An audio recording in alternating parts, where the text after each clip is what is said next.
Ahí está. Muy buenas noches, tengan todos ustedes, mis hermanos y amigos, que nos van a recibir a través de lo que es la plataforma de Facebook. Ya estamos con un grupo de hermanos, gracias al Señor, aquí en TikTok en vivo. Y por supuesto, también nos van a recibir más adelante en forma diferida por la plataforma de YouTube y en los diferentes grupos de WhatsApp, ¿no? Hay que dar gracias al Señor que hay hermanos que les gusta estudiar la palabra, que les gusta estos temas, ¿no? Que son bastante interesantes. Así que es por eso justamente que uno tiene el entusiasmo, ¿no? De enseñar justamente la palabra de Dios. Y hoy vamos a hacer un repaso, vamos a hablar un poco, ¿no? Yo quisiera que mis hermanos que están presentes acá me ayuden también un poquito.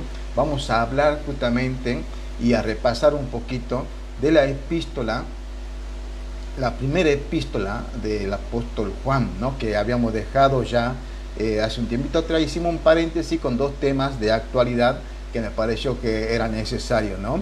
Pero ahora ya estamos por retomar este estudio de la primera epístola de Juan. Habíamos quedado nosotros ya en el capítulo 3. Hoy vamos a hacer un repaso, vamos a recordar todo lo que hemos visto para refrescar la mente. Y así ya enganchamos, si Dios permite, ya veo si mañana o el próximo sábado con el capítulo siguiente y avanzamos y terminamos ya los 5 capítulos de la epístola de Juan, ¿no? De Juan. Hablábamos recién con la hermana Judimar sobre un tema que es apasionante, o es controversial también justamente, que es el tema del anticristo, ¿no? Eso estábamos hablando porque la Biblia habla justamente, por lo menos lo que es la primera epístola de Juan, habla de lo que es el anticristo, ¿no? Ahí en primera de Juan, recuerden ustedes, el versículo 18, primera de Juan capítulo 2, versículo 18, ahí dice, ¿no? Por ejemplo, lo siguiente: hijos, ya es el último tiempo. Ustedes observen que en el tiempo que se escribió ya la epístola, hace 2000 años, un poquito más quizá, él ya decía, ya es los últimos tiempos. Hoy en día se sigue diciendo lo mismo. Estamos en los últimos tiempos. ¿Entienden lo que le digo? Ese tiempo hay que entenderlo como una dispensación. Es un tiempo, una dispensación en la cual Dios está preparando ciertos eventos que van a suceder para la iglesia cristiana. No es, por ejemplo, como hoy lamentablemente están haciendo muchos pastores que alguna vez fueron y siguen siendo todavía, ¿no? Hombres que enseñan correctamente, pero hay algo que a mí me sorprende, hermano, y es cuál es la necesidad de estos hermanos de intentar poner una fecha para la venida del Señor, por ejemplo, ¿no? Una fecha para el arrebatamiento. ¿Cuál es el afán? Cuando vemos nosotros las Sagradas Escrituras, que claramente dice que ni el día, ni la hora, ni siquiera los ángeles que están en el cielo conocen. ¿Cuál es ese afán, no? Bueno, eso es un error garrafal. Eso es algo realmente... ¿Saben qué es? Sinceramente le voy a decir. Eso es simplemente la vanidad. El no querer conformarse con lo que son las Sagradas Escrituras. Por ejemplo, este tema del anticristo que vamos a ver así rápidamente nomás, es algo que utilizan muchas personas para tratar de asustar, por ejemplo. Decir, bueno, estamos en los últimos tiempos y el anticristo ya está entre nosotros. Eso no es correcto, hermano. El evangelio son buenas nuevas. A nosotros nos mandan a predicar que el apocalipsis, la tribulación, el fin del mundo, las copas, las trompetas, los sellos. ¿Qué nos manda a predicar? No, la palabra de Dios. Estas personas, ¿no? Simplemente que usan estos textos bíblicos y dicen estamos predicando el evangelio, no lo están haciendo. Lo que están haciendo es manipular el corazón, las emociones de muchas personas, tratar de predicar un evangelio que es prácticamente de terror. Pero hermano César, la Biblia habla de todo esto, claro que sí, pero a nosotros nos manda que prediquemos a los gritos en la calle sobre el fin del mundo, no, sobre Cristo. ¿Y dónde vamos a estudiar todo esto? En las iglesias, en lugares serios, donde se toquen temas serios. ¿Entiendes? Sí, mi hermana, ¿quiere decir algo, hermana Memi? Como ellos, la palabra del Señor son, están con nosotros, pero no son de nosotros, ¿no? Es decir, en cuanto a la Cristo, ¿no? Que estaba leyendo la palabra, donde casualmente dice de que no nos dejemos engañar, ¿no? Porque son mentirosos y tuercen realmente la verdad para su conveniencia, ¿no? Pero lo que sí llama la atención, dice, está entre nosotros, pero no son de nosotros, ¿no? Casualmente sucede eso con muchos pastores, ¿no? Que se muestran como indoctos, como perfectos, y resulta de que son mentirosos, ¿no? Tuercen la verdad, ¿no? La verdad del Señor. Amén, amén. Exactamente, por eso es que hay que ser, como estoy diciendo, serio con la palabra, ¿no? Bueno, vamos a dar comienzo, hermanito, un poquito, repasando. Recordemos que es un breve repaso que vamos a hacer con respecto a esto, ¿no? Primeramente, hermanos queridos, nosotros habíamos comenzado como una introducción, ¿no? A hablar un poquito, por ejemplo, de los argumentos que se habían levantado y que se levantan hasta el día de hoy contra el autor, o vamos a decir, el escritor de estas epístolas, ¿no? Recuerden ustedes que ya en aquellos tiempos se levantaron muchas personas, así como hablaban en contra del apóstol Pablo, diciendo este no es apóstol de Jesucristo. Bueno, lo mismo le estaba pasando en este caso a nuestro hermano Juan. Y decían justamente que él no era el escritor o el autor de las epístolas, mucho menos del Evangelio, mucho menos de las cartas apostólicas, ¿no? De la primera, segunda y tercera epístola tampoco. Y daban algunos argumentos, ¿no? Que hoy en día todavía siguen habiendo personas que hablan justamente en contra de la autoría de lo que son las cartas juaninas, ¿no? Por ejemplo, dijimos nosotros aquella vez que algunos, como tal Rudolf Bultmann, por ejemplo, él decía que este evangelio es, presta atención, ¿no? Que este evangelio, o sea, hablando de los evangelios del apóstol Juan, este evangelio, dice, es una composición de varias capas de fuentes distintas. Claro, eso es algo parecido como decir esto, o simplemente es un plagio. Y eso, por ejemplo, causaba mucho impacto, ¿no? Dentro de lo que era la comunidad cristiana. Se cayó la hermana Noemí. Bueno, mi hermanita, fíjate, si lo ve por ahí, la hace que suba de vuelta, dale. A ver, ahí la invito de vuelta. Después nosotros, otra persona que era como Raymond M. Brown, ¿sí? Él también era una persona muy influyente y él decía justamente lo siguiente, ¿no? A un segundito, voy a poner modo silencio, que me olvidé de poner justamente eso, si no van a entrar todos los mensajes. Ahí está, bien. Raymond E. Brown, él decía lo siguiente, él sugiere, por ejemplo, que el autor fue un seguidor cercano del discípulo amado, o sea, de Juan. O sea, era una persona que era muy cercana a Juan, pero que no era Juan el que escribió la carta, sino este discípulo cercano. Por ejemplo, ¿y por qué dicen esto? Bueno, había otras personas que decían que habían dos Juanes, por lo tanto no es el autor, el apóstol Juan, sino que era otro Juan también que había escrito, ¿no? Pero había algo que era muy lamentable en todo esto, ¿no? Acá podríamos decir nosotros que había cierta discriminación, que esto también sucede hoy en día dentro de muchas congregaciones, ¿no? La discriminación. ¿Y qué discriminaban? Bueno, algunas personas hasta el día de hoy siguen diciendo, por ejemplo, sobre todo aquellos que son eruditos en la materia, ellos siguen diciendo, por ejemplo, cosas como que nunca pudieron haber sido escrito las cartas de Juan, porque Juan era un hijo de pescador.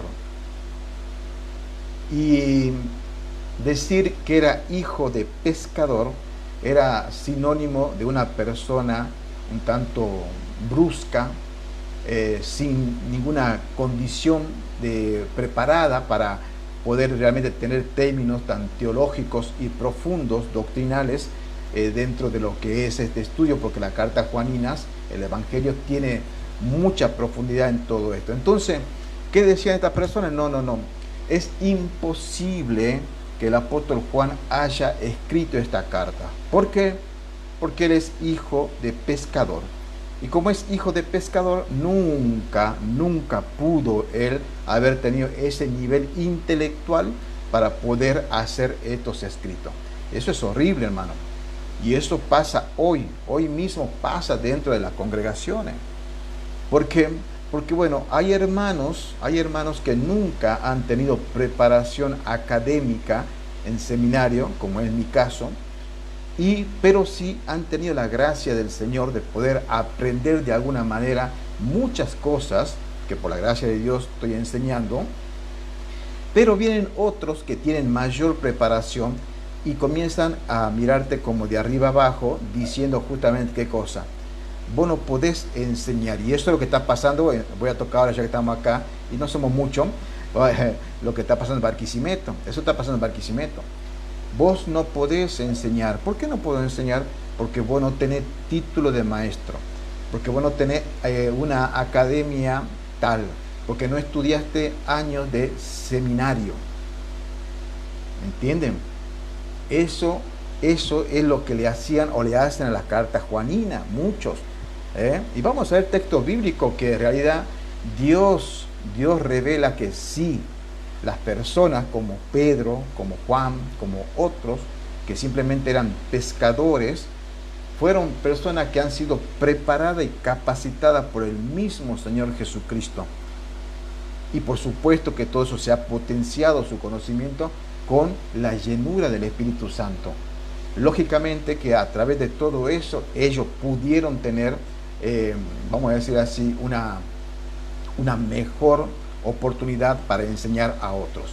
Por ejemplo, este argumento que decían justamente estas personas, dice así, ¿no?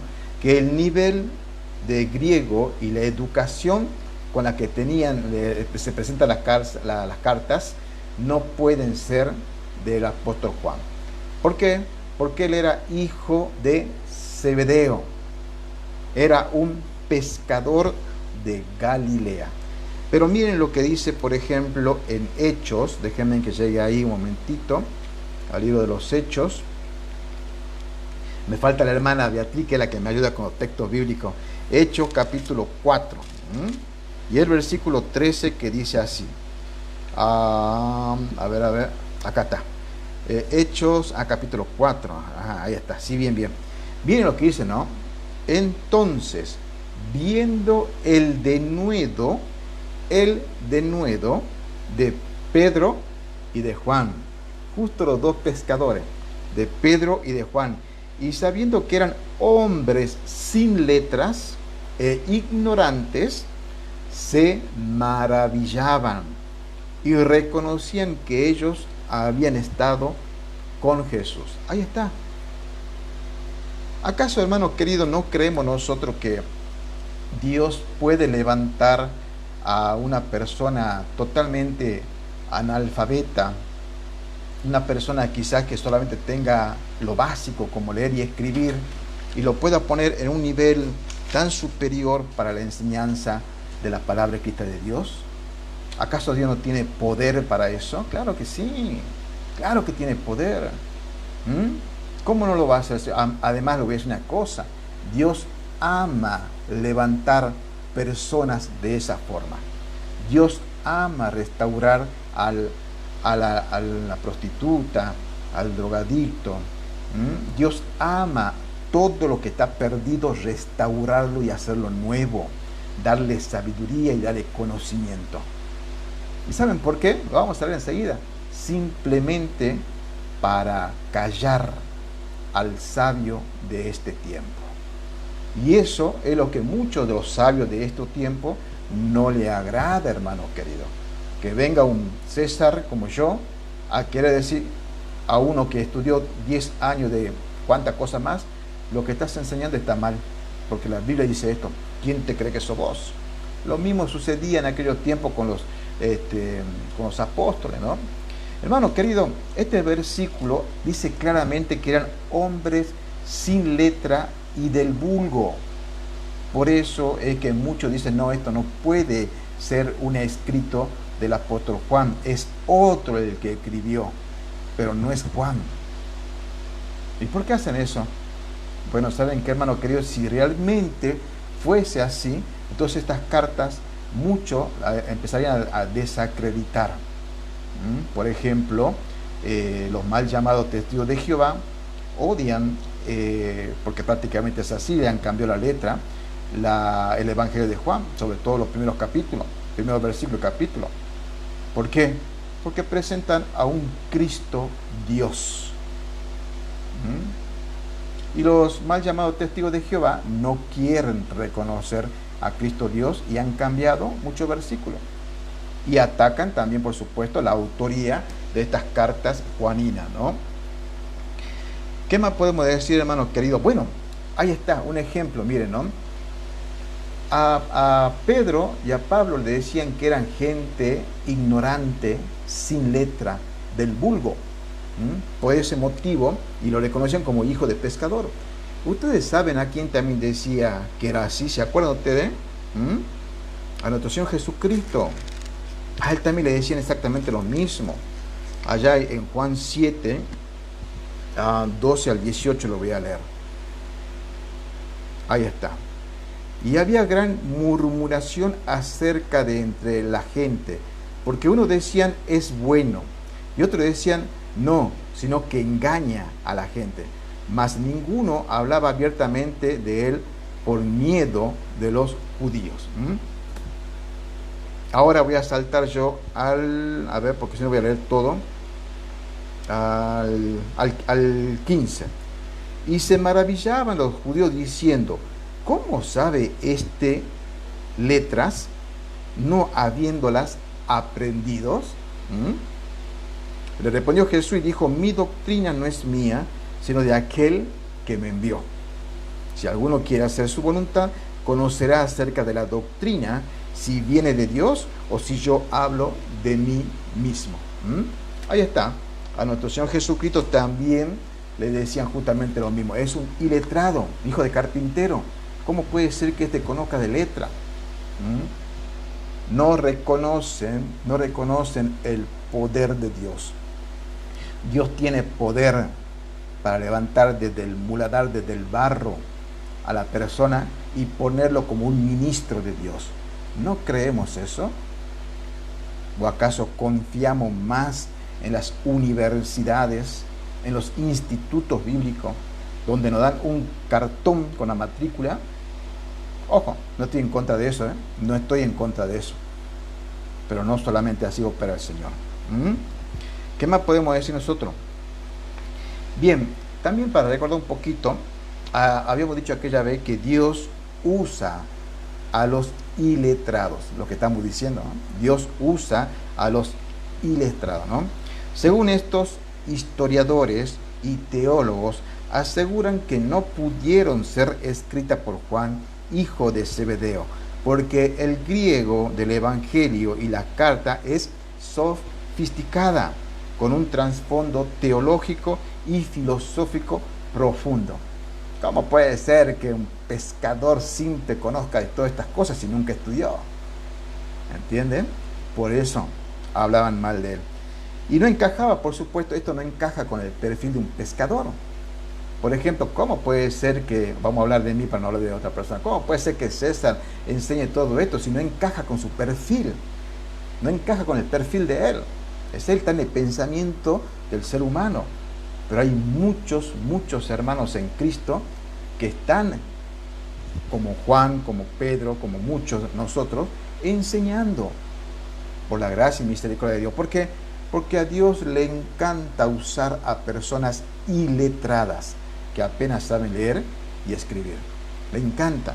Y si no, preste atención, otro texto bíblico que voy a leer, Primera de Corintios.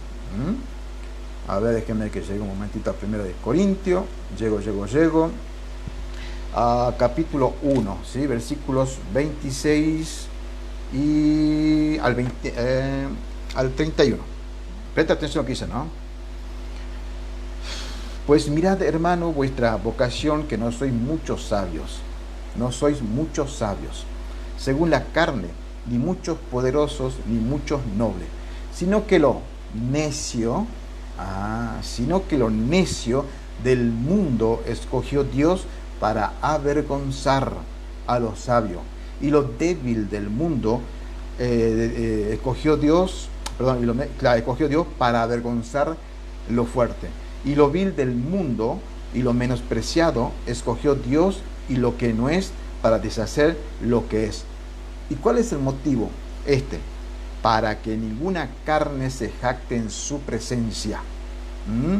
Mas por él estáis vosotros en Cristo, quien os ha sido hecho por Dios sabiduría, justicia, santificación y redención, para que, como está escrito, el que se gloría, gloríese en el Señor. Porque Dios le place levantar gente desde abajo, armarlo, reconstruirlo, para su propia gloria y para avergonzar a los sabios de este siglo. ¿Se dan cuenta? Todo eso es bíblico. Acá no estamos inventando absolutamente nada de eso. Ese es el fin, ¿no? Bueno, eso es lo que habíamos visto al comienzo nosotros. Después, bueno, vimos también algo, para no tocar todo, no voy a tocar todo completo, vimos lo que era el argumento sólido, o sea, había argumento en defensa justamente de todo esto que hablaban en contra del apóstol Juan, no decían que él no es escritor y que eso. Bueno, había pruebas históricas, hay testigos oculares. Por ejemplo, uno de esos testigos era Policarpo, ¿no? Policarpo era de Esmirna. Era una persona que fue discípulo directo de Juan, un testigo. Después teníamos otros también, como por ejemplo Irineo, ¿no? Un segundito. Que ellos mismos podían testificar justamente que el apóstol Juan era quien había escrito esa autoría. Bueno, todo eso ya hemos visto, por supuesto, en aquellos días, ¿no? Pero había algo, y acá quiero que prestemos un poquito de atención, porque esto tiene mucho que ver también con los tiempos actuales, porque la carta, la epístola de Juan fue escrita, ¿por qué? Porque también comenzó a haber un problema grave con algunas enseñanzas gnósticas. ¿Se acuerdan ustedes, no? La enseñanza gnóstica que estábamos viendo. Mira, desde que la iglesia es cristiana, han comenzado todos los problemas. Se han levantado diferentes tipos de sectas y pensamientos teológicos, por supuesto todo mal, filosóficos, y entre eso estaba el gnosticismo. Y esto estuvo muy peligrando dentro de muchas iglesias, ¿no? Sobre todo en el ministerio del apóstol Juan. Pablo también tuvo este problema. Lo vemos nosotros allá en Colosenses, sobre todo cuando él habla justamente de lo que era el gnosticismo, ¿no? Bueno, ¿qué decíamos nosotros del gnosticismo? Bueno, que es una de las herejías más peligrosas de los primeros siglos de la iglesia. El centro, digamos así, el centro de la enseñanza era que, presta atención, que el espíritu es enteramente bueno y la materia mala. ¿Qué quiere decir esto? Que mi espíritu es enteramente bueno, pero la materia, que es la carne, es mala. Claro, y uno dice, bueno, pero eso enseña la Biblia. Pero acá había algo más, un trasfondo un poco más oscuro en todo esto, ¿sí? Porque, por ejemplo, ellos decían así: el cuerpo humano, que es materia, es malo. Y decían ellos que el espíritu, por tanto, es bueno. ¿Cómo llegaban a la salvación ellos? Bueno, ya sabemos que entonces este es malo, ¿no? La salvación para ellos es escapar del cuerpo. Escapar es como salir del cuerpo. Que no se alcanza esa salvación por la fe en Cristo, sino por presta atención, conocimiento especial, la gnosis, un conocimiento especial. Y eso es muy peligroso. Hoy en día, hermano querido, como dije al comienzo, no se están conformando con las palabras de Dios. Quieren buscar otro conocimiento. Es como que quieren ser novedosos y decir, wow, mira lo que Dios me ha revelado, mira lo que he encontrado en la Escritura. Eso es muy peligroso. Y por ese motivo hay muchas personas que están comenzando a errar el camino, están comenzando a errar, tratando de meterse en diferentes tipos de estudios, libros de por acá, libros de por allá, que a la final terminan confundiendo la mente. ¿Por qué? Porque ellos no le alcanza solamente la palabra de Dios. Tienen que tener un conocimiento especial. Y ese era Gnosis. E incluso cuando vos no tenés ese conocimiento especial, algunos te dicen que no sos salvo. Como que depende la salvación de que vos tengas ese conocimiento especial, que es algo oculto que solamente te lo revela Dios. Por ejemplo, hay algunos de la secta, por ejemplo, solo Jesús, que te van a decir cosas como, lo que pasa es que a vos Dios no te ha revelado aún su palabra, por eso es que no lo entendés. ¿Cómo que no me lo reveló si yo estoy leyendo la Biblia y comprendo? No lo comprendés. Dios no se te ha revelado. Cuando se te revele Dios, vas a comprender lo que yo te enseño. Se sienten más elevados, como que están en una élite. Ellos están en un nivel especial y vos estás abajo y no tenés ese conocimiento especial, ese conocimiento secreto, por lo tanto vos no alcanzaste aún la salvación. Y es una mentira del diablo. Cuando eso sucede, por ejemplo, niegan muchas verdades, sobre todo de la humanidad de Cristo. Porque al decir esto, que el cuerpo es malo, entonces cambian la teología de ellos y dicen, bueno, es que Cristo entonces, un ser tan divino, no puede habitar en un cuerpo humano. ¿Por qué? Porque la materia es mala. ¿Cómo va a venir Dios a ocupar un cuerpo que es la materia y es malo? Entonces ahí inventaron ellos algo para justificar eso y decir que simplemente Dios o Jesucristo vino, sí, pero era como un espíritu, era como un holograma, parecía hombre pero no era hombre, cualquier cosa. O sea, ellos niegan lo que era la humanidad de Cristo. Y eso, por supuesto, que atentan con muchas verdades de lo que es la fe cristiana. Si era un espíritu, ¿qué espíritu fue clavado en la cruz? ¿Y cómo ese espíritu, que siendo espíritu, derramó sangre? ¿Entienden? Claro, al ser un espíritu no derrama sangre. Y si no derramamos su sangre, nuestro Señor Jesucristo, aún estamos todos muertos en nuestros delitos y pecados. ¿Entienden, hermano querido, que es una total herejía? Bueno, presta atención a este comentario. Algunos dicen que Cristo solo parecía tener cuerpo, lo que estamos diciendo. A eso le llama la teología docetismo, ¿no? Dice de otros que Cristo divino, presta atención a esta teología, yo lo escuché mucho acá en TikTok. Otros que Cristo divino se unió al hombre Jesús. ¿En dónde? En el bautismo. Y lo abandonó antes que muriera. A este punto es llamado el serentianismo. ¿Cómo es eso? Bueno, dicen que él nació como un simple ser humano. ¿Sí? Ok, estamos de acuerdo, perfecto.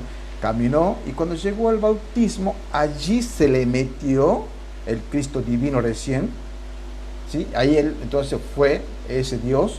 Y luego cuando él murió en la cruz, ahí se le fue. Y no reconocen doctrina como, por ejemplo, que él resucitó y ascendió al tercer día en cuerpo, que él está sentado a la derecha de Dios Padre en cuerpo. Otros dicen, en esta herejía, por ejemplo, dicen, debido a que el cuerpo se consideraba malo, debe ser tratado con aspereza. O sea, eso quiere decir, nuestro cuerpo es tan malo, es tan pecador, si es tan corrupto, entonces ¿qué tenemos que hacer para agradar a Dios? Tratarlo duramente. Ahí entraba el ayuno de 40 días, entraban lo que hacen los católicos, de pegarse con látigo, de cortarse, de cargar espina ahora en Semana Santa. ¿m? Que andan por ahí en muchos países arrastrándose, se están crucificando, dan un duro trato al cuerpo. A eso, ¿se acuerdan ustedes? A esto lo estudiamos nosotros en Colosense, y eso se llamaba justamente el ascetismo, ¿no? Un ascetismo religioso que solamente pretende darle un duro trato al cuerpo para tratar de alcanzar cierto nivel de luz espiritual y por supuesto de esa manera agradar a Dios. Díganme ustedes si esas cosas enseña la Biblia. Todo esto es el gnosticismo. Hoy actualmente se practica, no tan similar, pero hay pizca de todas estas cosas dentro de lo que son algunos llamados cristianos, ¿sí? Decía entonces que debido a que el cuerpo se consideraba malo, debe ser tratado con aspereza.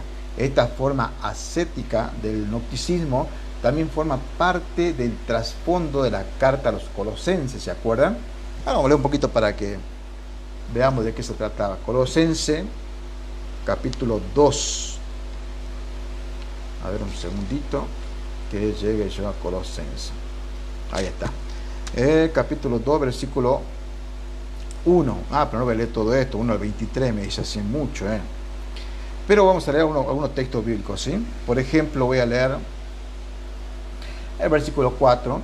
Dice el apóstol Pablo: y digo esto para que nadie os engañe con palabra persuasiva.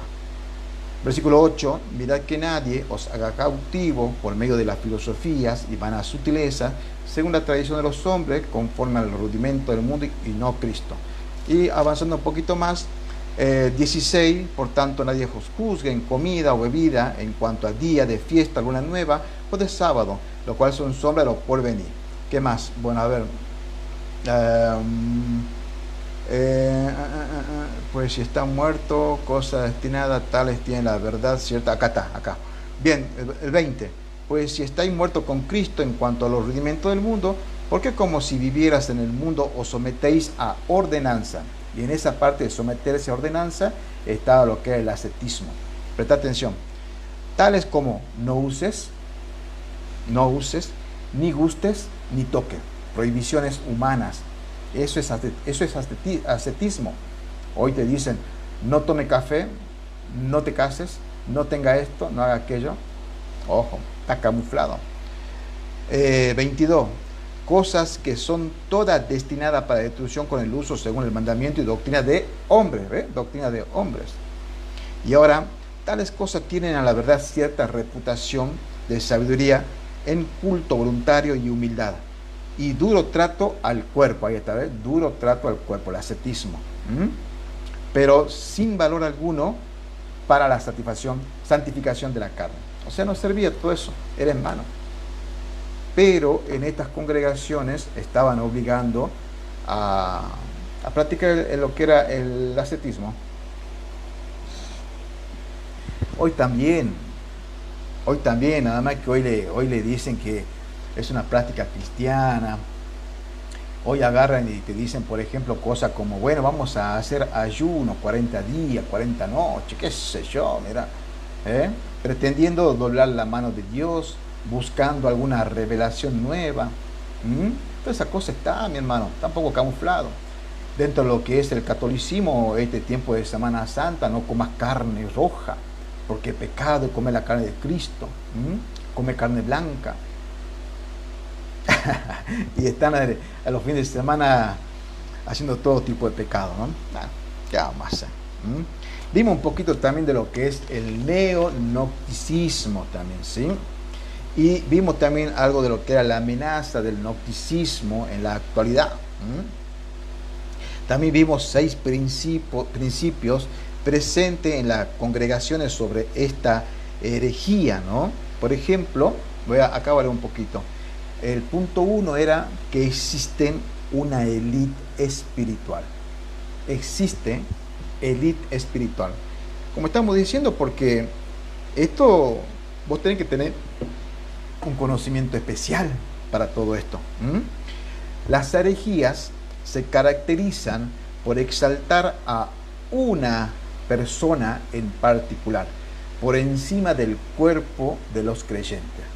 Y ahí usted va a ver esto es muy lamentable, como en las congregaciones, en todas, hermano, en todas se ve esto, en todas, cómo exaltan a un hombre, en este caso al pastor, ¿sí?, por encima del resto. Eso ya es una herejía. Ojo, con esto no quiero decir que hay que tratarlo mal al pastor o al maestro o a los siervos. No, no, no, no. Son hermanos en Cristo, pero en la actitud que hay en el corazón de muchas personas es lo que Dios ve como idolatría. ¿Hay que respetar al pastor? Claro que sí. Es una autoridad en la iglesia. ¿Hay que amar al maestro? Claro que sí. A los que sirven, claro que sí. Pero hay que hacerlo con mucha cautela y no pasar más allá de lo que es ya una idolatría, ¿no? Bueno, el gnosticismo afirmaba que solo aquellos con conocimiento secreto podrían alcanzar la salvación. Y ahí se creaba una división entre una élite que ya había alcanzado supuestamente ese conocimiento secreto y eran salvos, y que eran los que estaban iluminados, y el resto, que bueno, ahí están esperando a ver si en algún momento pasa algo en su cabeza y alcanzan esa noxi, ese conocimiento secreto, y salvan su alma. Como resultado de esta herejía nace lo que es la jerarquía sacerdotal. Ojo, la iglesia cristiana no tiene jerarquía, no hay jerarquía entre nosotros, pero sí en las sectas hay mucha jerarquía. En el catolicismo está el papa, luego no sé quiénes son los cardenales, los obispos, los sacerdotes, hasta llegar al abajo, que son los laicos. En los mormones también tiene una escalera piramidal, y así en cada secta. Pero en el cristianismo no debería existir ese tipo de jerarquía. Por ejemplo, dice, como resultado, esa jerarquía sacerdotal monopoliza el acceso a las escrituras. Monopoliza. Te comienza a decir, por ejemplo, cosas como estaba diciendo en su momento, no tener la revelación suficiente, por eso no comprende las escrituras. Seguí orando, seguí estudiando, seguí preparándote para que pueda alcanzar ese conocimiento. ¿No te parece muy parecido a muchas organizaciones religiosas actuales? Claro. El conocimiento está para todos. Hemos visto nosotros hace un momento cómo a nuestro Señor Jesucristo, a Dios le encanta levantar gente caída, restaurarla y darle sabiduría. Al menospreciado, para humillar a ¿quién? Al sabio, a ese gnóstico que dice tener un conocimiento secreto y especial y único. ¿Se dan cuenta? Y ahí veíamos nosotros, por ejemplo, hoy a los falsos. ¿Qué pasó aquí? Me están por censurar.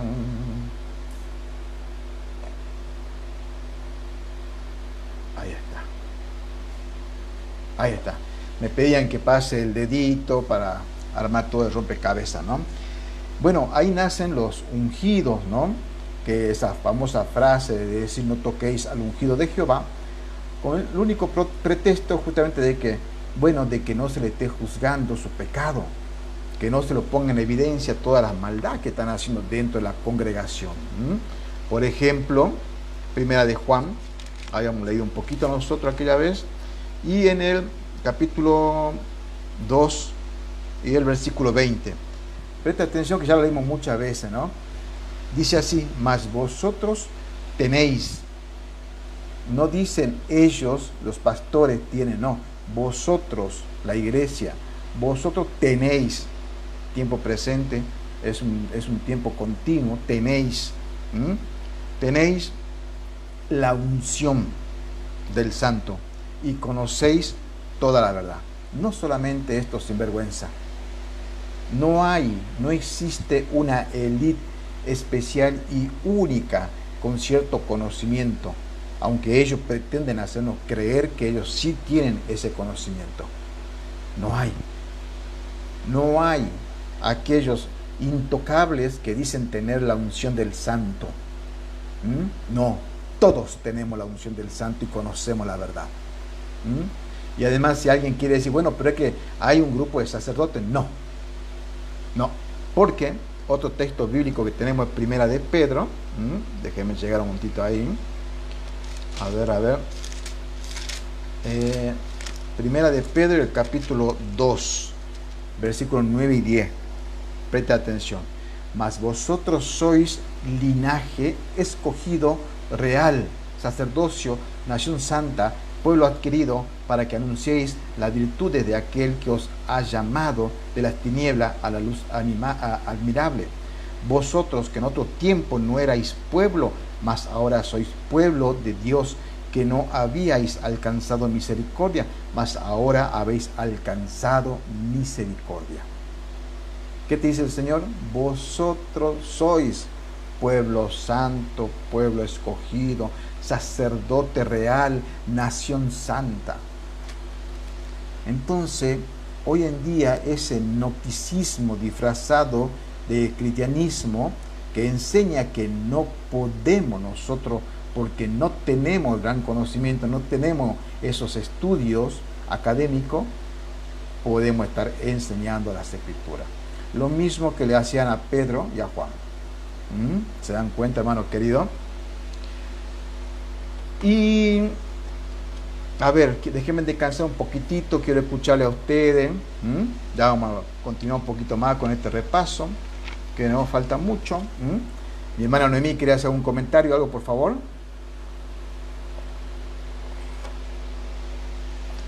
Sí, hermano, me recuerda cuando estaba en la otra congregación, donde siempre me llamaba la atención de que siempre se hacía una presentación y no aparecía el pastor, ¿no?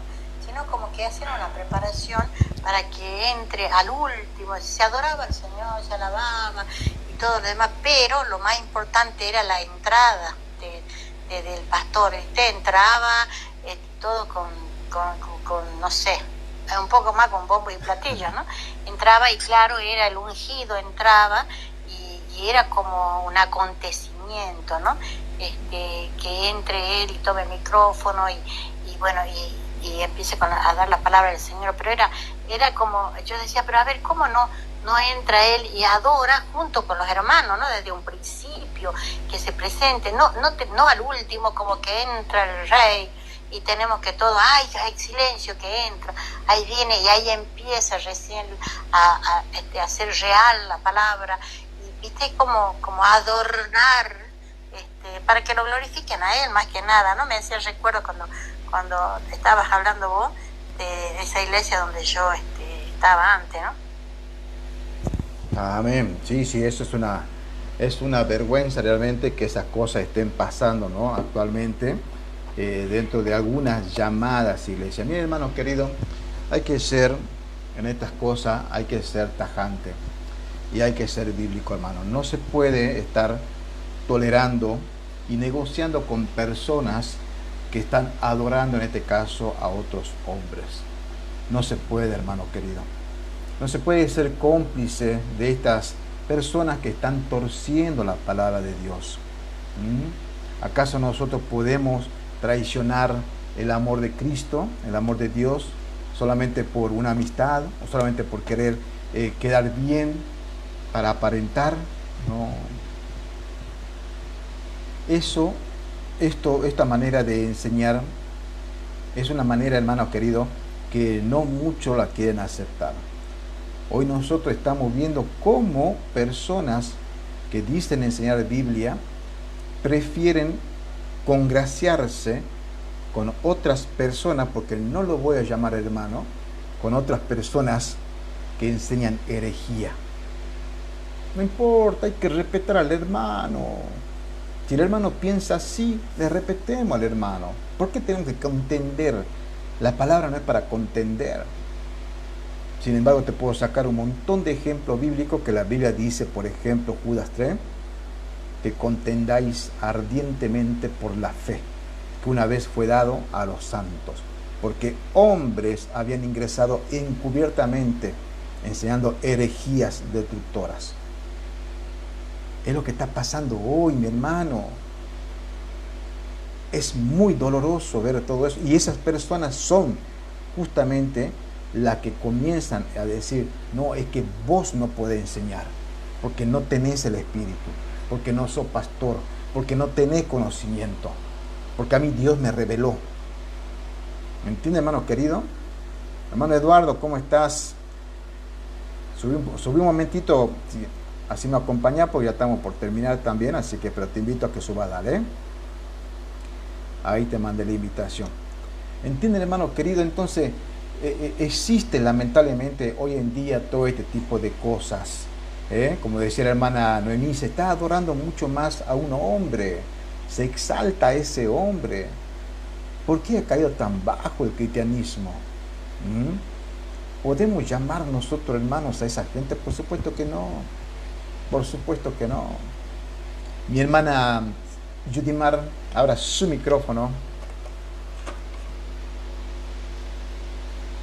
Hermana Judimar. Bueno, esta carta me parece bastante interesante, hermano, porque pude leer en una parte que el principal asunto, ¿verdad?, de esta epístola es el problema de la falsa enseñanza sobre la salvación en Cristo, ¿verdad?, y su operación en el creyente, ¿verdad? Es una epístola donde Juan, ¿verdad?, su principal propósito es rechazar los errores éticos, ¿verdad?, y doctrinales de los falsos maestros de esa época y de esta época también, porque como usted ya lo mencionó, en esta época hay muchos falsos maestros, muchas falsas enseñanzas, de lo cual de verdad que han caído en un error que es una barbaridad, que se ve en muchas iglesias donde principalmente es un espíritu de error, ¿verdad?, como ya lo hemos mencionado. Y de verdad que aquí, bueno, Juan nos enseña, ¿verdad?, cómo rechazar ese tipo de doctrina, ¿verdad?, y exhortar, porque también nosotros podemos exhortar, ¿verdad?, porque ya que somos hijos de Dios, ¿verdad?, y estamos en una santa comunión con Dios, en la verdad, pues. Entonces, y también en la justicia, y también tenemos pleno gozo de poder defender, ¿verdad?, el evangelio y hablar y rechazar todo este tipo de falsas enseñanzas y de actitudes dentro de las congregaciones. Y me hizo recordar hace un momento con respecto a que anteriormente, recuerdo cuando mi abuela me enseñaba que no le pegara al piso porque le estaba pegando en las costillas a Jesucristo, que no comiera carne, como usted lo mencionó, porque no estábamos comiendo la carne del cuerpo de Jesucristo, ¿verdad? Y siempre como pequeña yo creía todo ese tipo de cosas y decía, no, yo no puedo levantar este palo ni darle al piso porque le estoy pegando a Jesucristo. Entonces, de verdad que vemos toda esa falsa enseñanza desde muy pequeña, ¿verdad? Y ahorita en las congregaciones ha sobresalido de verdad una barbaridad, falsas enseñanzas por doquier, de verdad. Y si nosotros los hijos de Dios no tuviéramos el conocimiento, ¿verdad?, de la palabra, no podríamos rechazar este tipo de doctrina, porque anteriormente yo estaba en una doctrina donde no sabía que era falsa, una falsa enseñanza. Y cuando llego a conocer la palabra, a tener conocimiento, ¿verdad?, porque no es solo tener conocimiento, sino también tener una práctica real. Ahí está la realidad de la enseñanza, porque mucha gente tiene conocimiento, pero miren, en el TikTok se ven muchos maestros, muchos falsos maestros, enseñando la palabra de Dios y dicen tener la verdad. Y dicen tener Biblia, y dicen, no, que nosotros sí tenemos la verdad porque nosotros tenemos conocimiento de la palabra, pero cuando se van a la práctica real de la realidad, como ya lo mencioné, de verdad nos damos cuenta y podemos distinguir todas estas falsas enseñanzas. Y bueno, el apóstol, aquí Juan, pues en esta carta hace hincapié, ¿verdad? Y hace como que nosotros debemos, ¿verdad?, estudiar y rechazar este tipo de cosas. De verdad que sí, de verdad que es impresionante cómo las conductas destructivas, ¿verdad?, y las creencias falsas están dentro de la iglesia. Amén, amén, exactamente, mi hermana querida. Es tremendo realmente cómo están en estos tiempos, bueno, muchas de las personas, ¿no? Porque, y están cayendo muchos hermanos en todo esto. Déjame que los salude al hermano Eduardo. ¿Cómo está mi hermano Eduardo? Tanto tiempo. ¿Cómo está mi hermanito? Saludá, saludá. Bien, bien aquí. Pues no esperaba estar aquí, pero igual aquí estamos. Bueno. Sí, ahorita pasé y cuando de repente dije, lo conozco. Así es. Bueno, te agradezco que estés pasando por acá, te cuento un poquito. Estamos nosotros haciendo un breve repaso. ¿Te acuerdas que estábamos viendo la epístola de Juan? Y lo habíamos dejado en stand-by porque vimos, bueno, otro tema, ¿viste? Y entonces estamos retomando, pero estamos haciendo repaso nada más para retomar ya, bueno, más adelante el estudio y terminar con todos estos capítulos, ¿no? Así que, pero bueno, gracias hermano querido por pasar por acá. Gracias también a todos los que están de alguna manera quizás detrás, ¿no?, de cámara, no sé cómo llamar eso, están o abajo como le llaman ahora, están ahí, bueno, escuchando estas enseñanzas. Damos gracias al Señor por todos ellos que se están acercando. Hermano querido, es verdad, la carta, la epístola de Juan nos está revelando muchas cosas en cuanto a lo que es una falsa enseñanza y cómo es que nosotros tenemos que actuar. No se trata, hermano querido, esto de intentar competir quién tiene más sabiduría. No se trata esto tampoco de decir es mi verdad y yo conozco mi verdad. Estamos tocando solamente historia de lo que estaba sucediendo en los tiempos del apóstol Juan. Y ahora vamos a ver unos cuantos versículos, como para ir recordando lo que habíamos visto aquella vez en cuanto a esta epístola, ¿no?, de Juan. Por ejemplo, vamos a ver, déjame que vea el versículo 1, como para hacer la introducción a esta última parte que vamos a ver. Veamos el versículo 1 de Primera de Juan. Ahí está. Acá dice: lo que era desde el principio, lo que hemos oído y lo que hemos visto con nuestros ojos y lo que hemos mirado y palparon nuestras manos tocante al verbo de vida. La pregunta, viendo ya el contexto histórico, la introducción que hicimos, ¿por qué será que el apóstol Juan habla de esa manera? Porque él le dice, vieron nuestros ojos, nuestras manos palparon, oímos. Porque está tratando de confrontar justamente al gnosticismo, que decía que Cristo solamente parecía hombre, o era simplemente un espíritu o un holograma, pero no era hombre. Pero Juan era testigo ocular directo, él tocó, él se apoyó en el pecho de Cristo. Por lo tanto, él dice, yo lo he visto, yo he estado con él. Él no es como dice el gnosticismo, que solamente era un espíritu o que solamente era un holograma.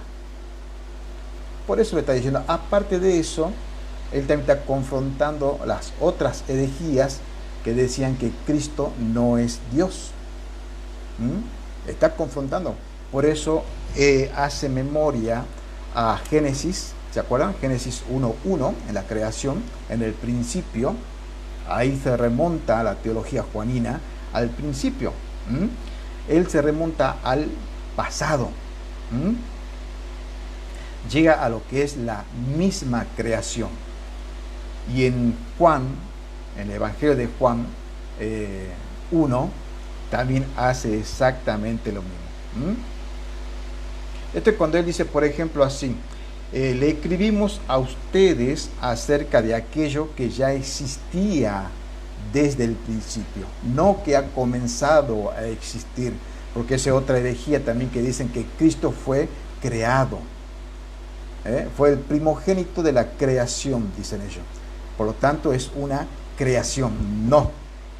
Él no es ni primogénito ni fue creado. Él estuvo desde el principio de todo. Desde el principio de todo.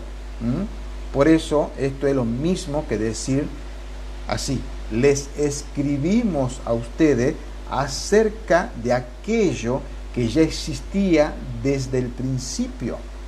Presenta a nuestro Cristo como Dios y Creador. ¿Entienden lo que le digo? Juan llegó a conocer a Jesús y por eso él afirma la realidad de la persona de Jesús. Lo que hemos oído, lo que hemos visto y lo que hemos contemplado y lo que palparon nuestras manos era de verdad, no era una fantasía, no era un espíritu, no era un holograma, era humano, 100% hombre, o vamos a decir hombre Dios. Él era eso. Claro, pero lo que pasa es que el gnosticismo no quería aceptar eso porque recuerden ustedes que ellos decían que la materia, el cuerpo es malo. ¿Y cómo, hacer el razonamiento de ellos filosófico, y cómo puede ser que Cristo divino venga a morar en la materia, cuerpo que es malo? Para ellos eso era algo imposible de suceder. Pero lo que no se dan cuenta que Él nació de una manera diferente a todos los seres humanos. Recuerden ustedes, no hubo intervención de hombre en su gestación. ¿Se acuerdan? Y Él caminó sin pecado en esta vida. Sin pecado. Dios y hombre a la misma vez. Vimos un poquitito nada más de lo que es la encarnación, porque esa es la doctrina cristiana, la encarnación, y eso es lo que ellos estaban negando, que Cristo se había encarnado, que Dios se había humanado, se había encarnado en hombre, porque para ellos eso era imposible creer. La encarnación es un término teológico para indicar que Jesús, el Hijo de Dios, tomó forma humana. Es similar a la unión hipostática, que es otro término también teológico que se utiliza para describir cómo Dios, el Hijo Jesucristo, tomó una naturaleza humana, permaneciendo al mismo tiempo como Dios. Por eso es que usted va a leer en la Biblia cosas como, por ejemplo, que Jesús lloró, o cuando en la cruz Él dijo: Padre, ¿por qué me has abandonado? Cosas que demuestran como que simplemente era un hombre. Pero es porque está la humanidad del hombre estaba también en Cristo. Dios, hombre, tomó una naturaleza humana, permaneciendo al mismo tiempo como Dios. Por eso podemos ver a Jesucristo caminar por las aguas, teniendo el control total de todo lo que es la naturaleza, haciendo callar al viento, multiplicando los panes, curando la oreja de Malcolm. Todo eso demuestra el poder. Cuando él dijo, lo vino a la boca y él dijo en su primera vez: yo soy, y cayeron todos de espalda, demostraba el poder que él tiene. ¿Entienden? Eso es sencillo de entender, pero hay personas que no lo quieren aceptar así. ¿Qué más vimos nosotros? A ver, un poquito más. Bueno, acá, la palabra encarnación significa el acto de hacerse carne. El acto de hacerse carne. Recordemos que Él se hizo carne para ser el Salvador de la humanidad. Y que al derramar su sangre para el perdón de los pecados y parte de este sacrificio, era muy necesario que tenga un cuerpo de carne, hueso y sangre. Era muy necesario, porque un espíritu, como dijimos al comienzo, no puede derramar su sangre en la cruz del Calvario. Un holograma no puede ser clavado en la cruz y derramar su sangre. Por lo tanto, Dios le preparó un cuerpo para que Él lo entregara en holocausto, en sacrificio. ¿Para qué? Para el perdón de nuestro pecado. ¿Entienden? Tiene lógica. Tiene más lógica que creer simplemente, no, ¿cómo puede ser que Cristo habite en esta materia que es mala? No, por favor, eso no sucede. Tiene más lógica creer que Dios preparó ese cuerpo para que Cristo naciera, se encarnara y luego, por supuesto, entregara su vida en la cruz del Calvario en perdón de nuestros pecados, por amor a todos nosotros. ¿Qué más dijimos? A ver, sigamos recordando un poquito más. El versículo 3. Este estábamos viendo también, a ver. Ahí está. Esta parte decía así, ¿no? Lo que hemos visto y oído, esto os anunciamos para que también vosotros, ¿qué cosa? Tengáis comunión con nosotros. Y nuestra comunión es verdaderamente con el Padre y con su Hijo Jesucristo. ¿Saben ustedes lo que dice acá, no? Acá hay algo interesante. Miren lo que dice. Para que nuestra verdadera comunión es con el Padre y con su Hijo Jesucristo. Dos personas. Bien, ¿qué decíamos acá nosotros con este tema? Bien, acá veíamos nosotros cómo tener compañerismo o una relación con Dios. Este escrito dice así: hermanos, podemos tener una relación de comunión o compañerismo con Dios. Nuestra comunión verdaderamente es con el Padre y con el hombre. Podemos tener, pregunta, era una pregunta. ¿Cómo el hombre puede tener comunión con Dios? Dios es santo y el hombre es impío. En realidad, Cristo es el que logró todo esto, porque recordemos que la humanidad entera está enemistada con Dios y se necesita, como quien diría, un puente entre Dios y los hombres, un abismo, para que realmente tengamos esa comunión. Y ese fue nuestro Señor Jesucristo. Él fue el puente, ¿no? Podríamos alegorizar un poquito y decir que era un puente en forma de cruz, por donde justamente pasan todos aquellos que reconocen el sacrificio de Cristo, ¿no? También dijimos nosotros aquella vez que hay métodos que son humanos y no funcionan, y el otro es el método de Dios, y es el único que funciona. ¿Qué quiere decir con esto? Que dentro de la comunión, vamos a hablar ya de la congregación, hay métodos que son netamente humanos. Por ejemplo, bueno, tenemos que hacer algo para que los hermanos no se vayan. ¿Qué podemos hacer, pastor?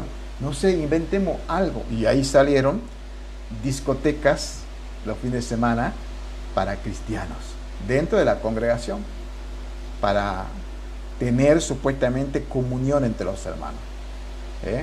Algunos han llevado incluso mesa de ping-pong y cuántas cosas más se inventa, ¿no? Inventa para inventar con métodos humanos la supuesta comunión o koinonía. Ese es el método humano. Pero el método de Dios es totalmente diferente, ¿sí? La comunión, que es la koinonía, es solo entre los redimidos, para compartir la palabra de Cristo, así como las verdades y las experiencias de la vida cristiana. En la koinonía nos lleva a estar unidos a los apóstoles como ellos están unidos al Padre. O sea que esto solamente es pura y exclusivamente para los redimidos. No existe la comunión con aquellos que no son hijos de Dios. Y eso hay que entender. Suena un poco duro, sí, pero la palabra de Dios nos enseña eso. Hoy, por ejemplo, por querer prevalecer el amor humanista, pasan por encima de estas enseñanzas bíblicas y radicales. Porque la Biblia tiene esa radicalidad, ¿no? Tiene eso, esa ortodoxia de decir esto es bueno y esto es malo. No hay punto medio. Entonces, ¿quién es mi hermano con el que voy a tener comunión? El que ama la palabra de Dios, la obedece y por supuesto la cumple, como dice eso. No existe la comunión con otras personas. ¿Por qué usted no puede tener comunión, por ejemplo, vamos a decir así, con uno de raíces hebreas? ¿Saben por qué? Porque raíz hebrea le quiere meter la ley por los ojos. Porque raíz hebrea quiere que usted guarde la ley y se justifique a través de la ley, haciéndose maldito. Porque eso es lo que enseña Gálatas, ¿no? Aquel que quiere justificarse por las obras de la ley se hace maldito, enemigo de la cruz de Cristo. Entonces, ¿cómo puedo yo llamar hermano a una persona que aborrece lo que hizo mi Señor en la cruz? Que la salvación es por gracia y por fe. No es mi hermano. Si es enemigo de Cristo, también es mi enemigo. ¿Y cuándo va a ser tu hermano? Cuando él reconozca su error, se arrepienta y salga de la herejía. ¿Suena duro? Sí. Pero esta es la verdad bíblica. Lo dice Pablo, Juan también acá, ¿no? ¿Qué me dice acá? A ver, ya un poquito más. Bueno, vimos algo de la luz también, que la luz simboliza justicia. El solo hecho de que Dios es luz es un contraste natural con la oscuridad. Ahí está, ¿ven? Usted es luz, hermano. Bueno, pero es que hoy yo pequé. Bueno, yo sé, todos pecamos. Anda y pedí perdón a Dios, porque también lo dice acá la carta de Juan. Tenemos nosotros ese pronto auxilio ahora. Todos caemos, todos cometemos errores, pero tenemos por la gracia de Dios ese pronto auxilio de ir a Él y pedir perdón, arrepentirse, no practicar más el pecado. ¿Qué es lo que puede romper la comunión entre Dios y el creyente? El pecado. El pecado rompe y corta esa comunión. ¿Entienden? Por eso, si Él es luz y mora en vos, vos también sos luz. Como dice Filipenses, ¿no? Pequeños luminares en el mundo, en este mundo de maldad. Pequeños luminares en este mundo de maldad. Esos somos, hermanos queridos. Amén, mi hermana, exactamente. Somos eso. No es que uno esté hablando de manera jactanciosa o soberbia. No, la Biblia lo dice así y yo lo creo, hermano. El solo hecho de que Dios es luz es un contraste natural con la oscuridad. ¿Qué tiene usted que ver con la oscuridad? Nada. Nada. Por eso es que es radical. Y yo no puedo llamar hermano al que odia a mi Cristo y su sacrificio. Ese necesita arrepentirse, venir a Cristo y lo voy a abrazar y lo voy a amar. ¿Por qué? Porque el amor es entre los hermanos. Entre los hermanos. ¿Y al inconverso lo tengo que odiar? No. El amor a los inconversos es ir y predicarle el evangelio a ellos. Si la luz es una metáfora para la justicia y la bondad, la oscuridad simboliza el mal y el pecado. Él no tiene luz, o sea, Dios no es que Él tiene luz, Él es la luz. ¿Comprende la diferencia? Y es parte esencial como lo es el amor. No es que Él tiene amor, Él es el amor. No es que Él tiene luz, Él es la luz. Amén. ¿Entiende, hermano querido? ¿Qué más hemos visto nosotros? Bueno, acá un comentario más con respecto a que Él nos hizo a nosotros luz. Él nos hizo luz. A ver, leamos un poquito. Versículos 6 y 7. Estoy en 1 de Juan capítulo 1. Dice así: si decimos que tenemos comunión con Él y andamos en tiniebla, mentimos y no practicamos la verdad.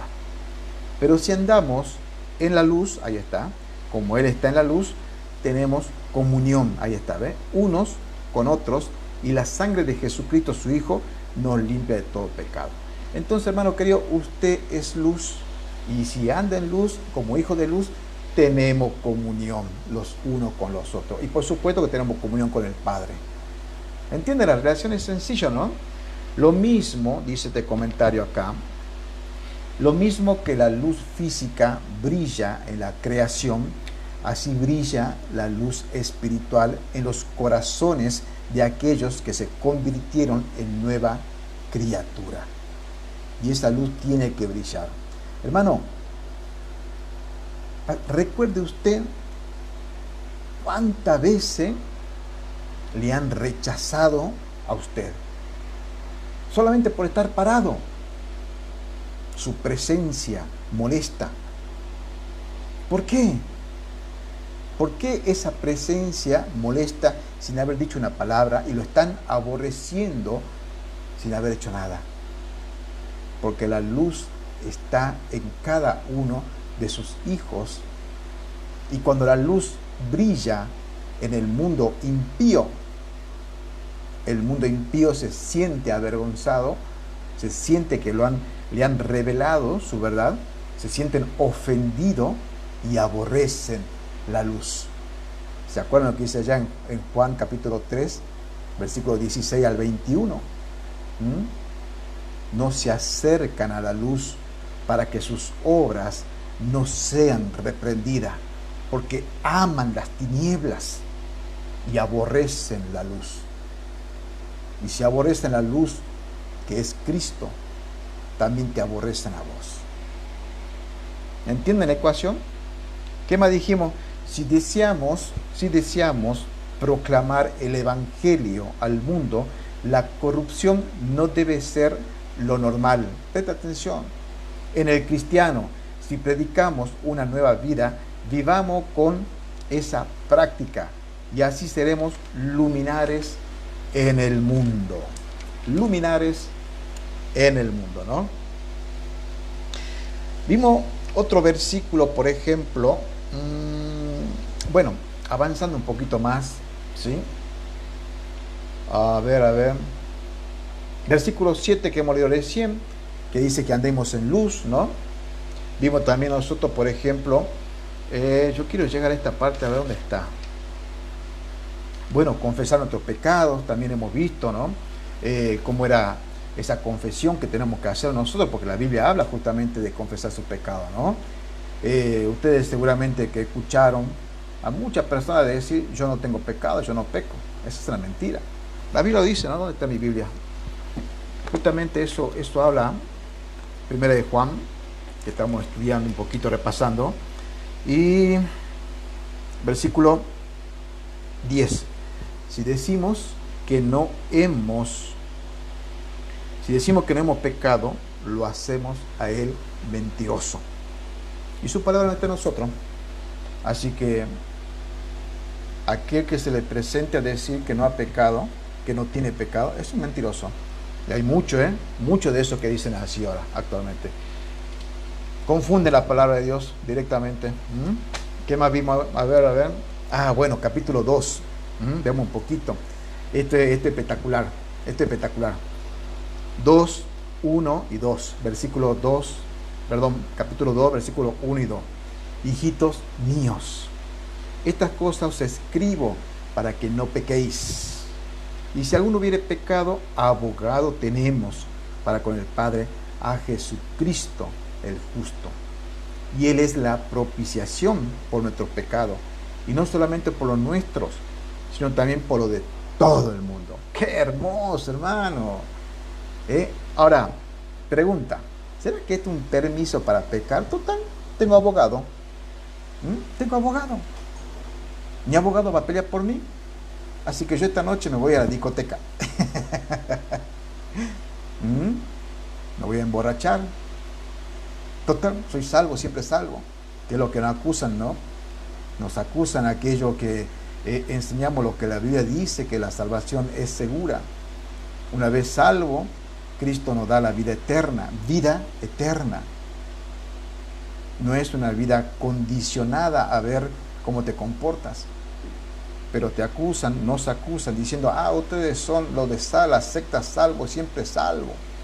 Una vez salvo, salvo para siempre. Que es una verdad, pero no como lo dicen ellos. Entonces, como usted es salvo, usted puede robar, puede matar, puede adulterar. Mentira del diablo. No, porque somos una nueva creación. Somos una nueva creación. Y no he visto a un solo pastor que enseñe y defienda la seguridad de la salvación, predicar, ahora puede ir usted y pecar. Total es salvo y tiene abogado. ¿Qué más querés? No he visto a ninguno. Y los hijos de Dios no quieren pecar. Pero lamentablemente caemos en pecados. Alguien puede decir ahí, pero es que el Hijo de Dios no practica el pecado. No practica, como lo dice Juan, no practica. Una cosa es la práctica habitual del pecado, como lo solíamos hacer en el pasado, y otra cosa es que no practica el pecado como lo practicaba antes de ser cristiano. ¿Entiende? Hoy, por ejemplo, enseñan que el cristiano es salvo, sí, pero que puede apostatar de la fe. Se puede apartar. Bueno, yo le propongo a usted, como hijo de Dios, que rechace la salvación. No lo va a poder hacer. No lo va a poder hacer. ¿Se puede apartar? Sí, porque a veces pasan situaciones en nuestra vida que nos apartan. ¿Pero eso significa perder la salvación? No. Significa que está apartado, que está triste, y que Dios lo va a traer de vuelta al redil. ¿Entienden? Eso es muy sencillo, ¿no? Bueno, avancemos un poquito más, y por último, lo que estábamos viendo hace un momento, que era justamente el tema del anticristo, ¿no? A ver, déjame que busque dónde está el versículo ese.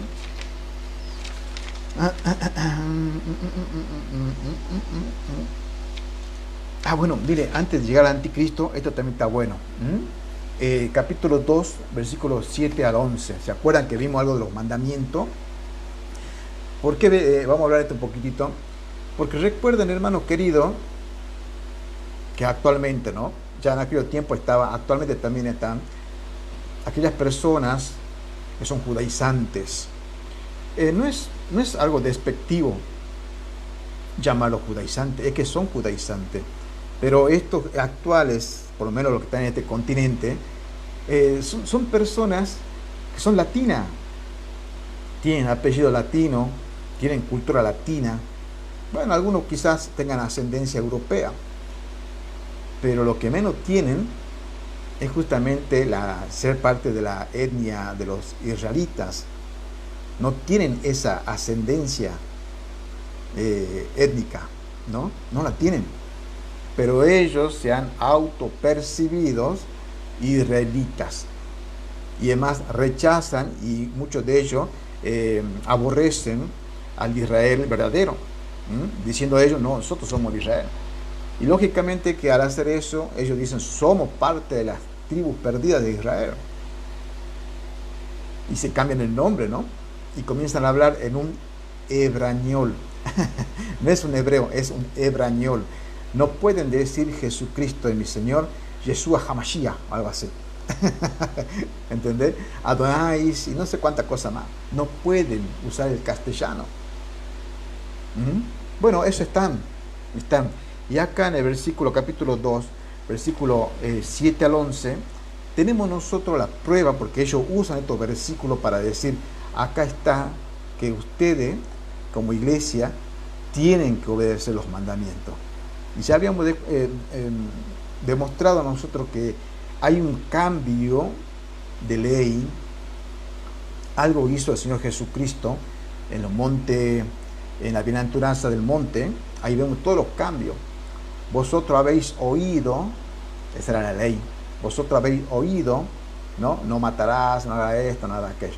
Pero yo os digo, ahí está el cambio de ley. Cristo dice, yo os digo a ustedes, ¿no?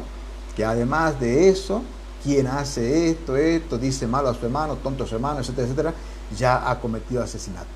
¿Qué hace Cristo? Está elevando esa ley, ahora nos sirve. Ahora, esto que digo yo, estos mandamientos míos, son los mandamientos de Cristo, mis mandamientos son los que valen. Vosotros haber oído, por ejemplo, diente por diente, ojo por ojo. Y yo os digo otra cosa. ¿Entienden? Capítulo 2, versículos 7 al 11. Hermano, no os escribo un mandamiento nuevo, sino el mandamiento antiguo que habéis tenido desde el principio. El mandamiento antiguo es la palabra que habéis oído desde el principio. Otra vez os escribo un mandamiento nuevo, que es verdadero en él y en vosotros, porque las tinieblas van pasando y la luz verdadera resplandece. El que dice que está en la luz aborrece a su hermano, el tal está todavía en tinieblas. El que ama a su hermano permanece en la luz y no hay tropiezo en él. Pero el que aborrece a su hermano está en tiniebla y anda en tiniebla y no sabe a dónde va, porque las tinieblas os ha cegado sus ojos. Ahí nomás. A ver el comentario que dice acá mi hermano querido. El mandamiento del cual escribió Juan era al mismo tiempo antiguo, en el sentido de que les había sido predicado durante toda su vida cristiana, desde el principio de la experiencia cristiana. Os escribo un mandamiento nuevo, en el sentido de que fue llamado nuevo mandamiento, pero no por Juan, sino por Jesucristo. Miren, a ver, déjenme que Juan 13, vamos a ver a Juan 13. Con esto voy terminando, dejo el espacio para mis hermanos y vamos a continuar más adelante con todo esto, ¿sí? Evangelio de Juan, porque ya la garganta me está doliendo.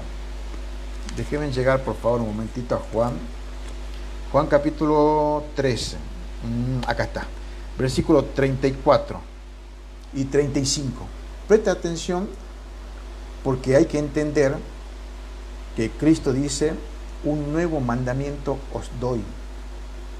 Un nuevo mandamiento os doy. Y ahí está el cambio de esa ley. Presta atención. Un nuevo mandamiento, estoy Juan capítulo 13, versículos 34 y 35. Un nuevo mandamiento nuevo os doy, que os améis los unos a los otros. Lo mismo que hemos leído en 1 de Juan, ¿no? Como yo os he amado, que también os améis los unos a los otros. En esto conocerán todo lo que sois mi discípulo, si tuviereis amor los unos por los otros. ¿Cómo decía la ley? ¿Se acuerdan cómo decía la ley?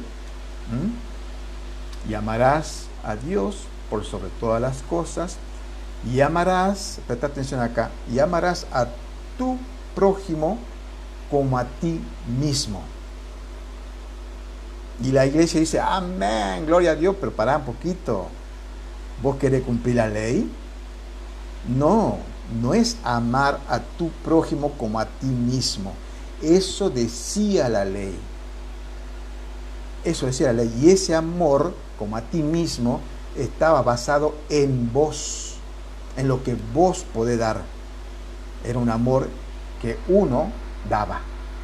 Pero acá Cristo cambia esa ley y Él dice acá: un mandamiento nuevo os doy, que os améis los unos a los otros. Hasta ahí, si lo dejaba, bueno, vale entonces lo que dice la ley, amar a tu prójimo como a ti mismo, hasta ahí. Pero mira que Él sigue diciendo: como yo he amado. Y ahí está la gran diferencia. Ya no vas a amar a tu prójimo como a ti mismo. No basta con eso. Vas a amar a tu hermano y a tu prójimo como yo lo he amado, dice Cristo. ¿Y cómo es eso, Señor? Con un amor sacrificial que llegó hasta la muerte y muerte de cruz. ¿Se dan cuenta cómo cambia? Eso que es la ley del amor. Un nuevo mandamiento os doy, que os améis los unos a los otros, un mandamiento de amor sacrificial que Dios, Cristo, está dando a la humanidad. Un mandamiento nuevo os doy, que os améis los unos a los otros, como yo os he amado, que también os améis los unos a los otros. ¿Qué tal?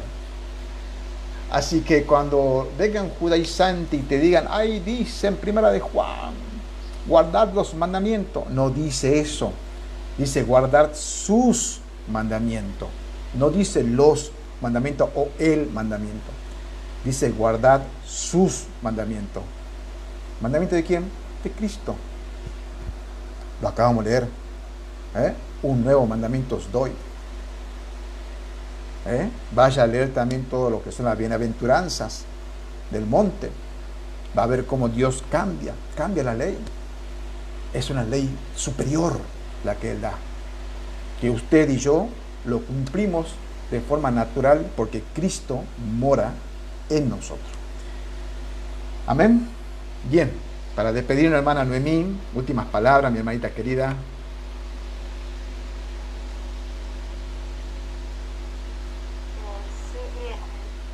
Casualmente, ¿no? Donde dice que Dios es amor, ¿no? Él dice que en esto, en Juan 3, ¿no? Perdón, Juan 4, dice, el que no ama no ha conocido a Dios porque Dios es amor. Amén. En esto se mostró el amor de Dios para con nosotros, en que Dios envió a su Hijo unigénito al mundo para que vivamos por Él. En esto consiste el amor, no y que nosotros hayamos amados a Dios, sino en que Él nos amó a nosotros y envió a su Hijo en propiciación por nuestros pecados. Amén. Qué importante es, ¿no? Cuando el gran amor del Señor, ¿no? Porque en el 13 dice, en esto conocemos que permanecemos en Él y Él en nosotros, en que nos ha dado de su Espíritu. Amén. Y nosotros hemos visto y testificado que el Padre ha enviado al Hijo, el Salvador del mundo. Amén. Y todo aquel que confiese que Jesús es el Hijo de Dios, permanece en Él y Él en Dios. Y dice, y nosotros hemos conocido y creído el amor que Dios tiene para con nosotros. Dios es amor, y el que permanece en amor, permanece en Dios y Dios en Él. Qué importante es el amor Amén. Del Señor, ¿no? Y qué importante es que nosotros amemos, ¿no? Como Él nos ama a nosotros, ¿no? Amén, amén, mi hermana querida. Exactamente, tal cual. Es importante porque la Biblia, por lo menos la teología juanina, dice que si no amas a tu hermano, no has nacido de nuevo. Así de radicales. Pero mi hermano me sacó la lengua. Tienes que perdonar. Tienes que hablar con tu hermano. Bueno, amar tampoco significa que vas a volver a tener la misma relación, ¿no? Pero en tu corazón tiene que estar o sea, tiene que estar libre de animosidad. Mi hermana Yudimar, últimas palabras. Amén. Bueno, hermano, ya que estamos tocando el tema del amor, ¿verdad?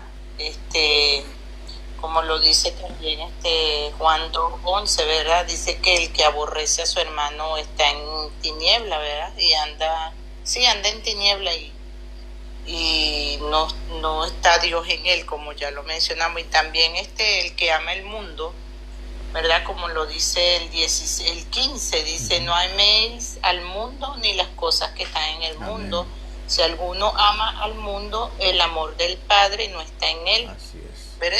Cuando nosotros amamos este sistema pecaminoso, ¿verdad? En la cual nos está hablando Juan aquí, nos está mencionando que cuando nosotros amamos el sistema que el mundo nos ofrece, no amamos a Dios y andamos en tinieblas. Y entonces nosotros como creyentes debemos estar muy pendientes de todas esas cosas, de cómo no debemos amar al mundo. Amén. Porque en estos tiempos muchas personas o muchos creyentes están cayendo en este sistema y se van detrás de de las cosas que el mundo ofrece y dice, bueno, somos creyentes, somos cristianos, pero no estamos yendo a las cosas del mundo. Hay que tener mucho cuidado con eso, ya que el mundo ofrece, o sea, el sistema ofrece muchas cosas, como por ejemplo el de vivir los niños, en muchas cosas que aquí no se pueden mencionar, pero nosotros ya lo sabemos y de verdad que hace un momento puse amor sacrificial y el TikTok lo cortó porque dice que está protegido. ¿Por qué? Porque es un sistema en la cual no permite que el amor sea así. Entonces debemos tener cuidado con esas cosas. Amén. Amén, amén. Muchas gracias, mi hermana querida. Muchas gracias realmente por todo esto. Mi hermano Eduardo, última palabra para despedirnos. Contame hasta acá qué te pareció lo que estábamos viendo. ¿Qué nos podía aportar, mi hermanito querido? Pues buenas noches a todos, antes que nada. Que llegué y sin presentarme. Ahora sí que una disculpa que andaba por otro rumbo. Bueno, sí es muy interesante todo esto, porque el mandamiento es uno de los fariseos estaba con Jesús y le preguntó, ¿cuál es el más grande mandamiento? ¿Sí? Y el mandamiento dijo, amarás al Señor tu Dios con todo tu corazón, con toda tu mente, con todas tus fuerzas. Y el segundo es, amarás a tu prójimo como a ti mismo. ¿Sí? Ese mismo mandamiento es el mismo mandamiento que Juan viene recitando. ¿Sí? Ese mandamiento estuvo en Deuteronomio. ¿Sí? Oye Israel, el Señor nuestro Dios, el Señor uno es, y amarás al Señor tu Dios con todas tus fuerzas, con toda tu mente. ¿Sí? Ahora sí que es el mismo mandamiento que se les entregó a los israelitas desde mucho antes. ¿Sí? No que sea un nuevo mandamiento, sino que es el que ya estaba. ¿Sí? Y lo que Juan, o no me acuerdo en qué estaban leyendo, en qué evangelio estaban, ¿sí? Menciona, ¿sí?, amar a Dios por sobre todas las cosas. Y hay veces en las cuales pues nuestro corazón es el que no lo entregamos completamente. Es el corazón el que luego no lo entregamos completamente. Sí. Queremos guardarnos una parte para nosotros, y ahí, bueno, es un tema en el cual cada una de las personas que creen en Jesús, ¿sí?, y empieza a caminar con Jesús, es lo que más va a batallar. ¿Por qué? Porque nuestro corazón tiene pues metas, sueños, todo eso, ¿sí? Y muchas veces no los entregamos a Él, ¿sí? Amamos más las cosas que están en nuestro corazón antes que a Dios. Es lo único que les puedo compartir, mis hermanos. Dios me los bendiga. Bueno, mi hermano, te agradezco, ¿no? Bueno, un pequeño ajuste nomás, porque claro, lo que vos decís es verdad, es real. En cuanto al mandamiento, ¿no? Hay que entender que es el mandamiento a la ley. Por eso le preguntaron, lo querían atrapar a Jesucristo, y él dijo, sí, el más grande mandamiento es amarás a Dios por sobre toda la cosa, y el otro es similar, amarás a tu prójimo como a ti mismo. Pero hay que entender que luego él dice en el 34, porque ¿cómo vamos a entender entonces que Cristo se está contradiciendo? A los fariseos le dijo una cosa y ahora acá a la gente le dice otra cosa. Acá él dice ya un nuevo mandamiento doy. Entonces eso es una aclaración nomás, que por ahí para que lo estudiemos un poquito más profundamente. Hermanos queridos, quiero despedirme dando gracias a Dios que hemos podido estar acá reunido un grupo de sus hijos. Dios permita podamos continuar con todo esto, ya sería quizás para la próxima semana. Que el Señor me los bendiga. Chao mi hermana Noemí, hermana Judimar, hermano Eduardo, a todos los que han pasado por acá. Despídanse, hermanitos queridos, salúdense. Chao, chao, mi hermano queridos.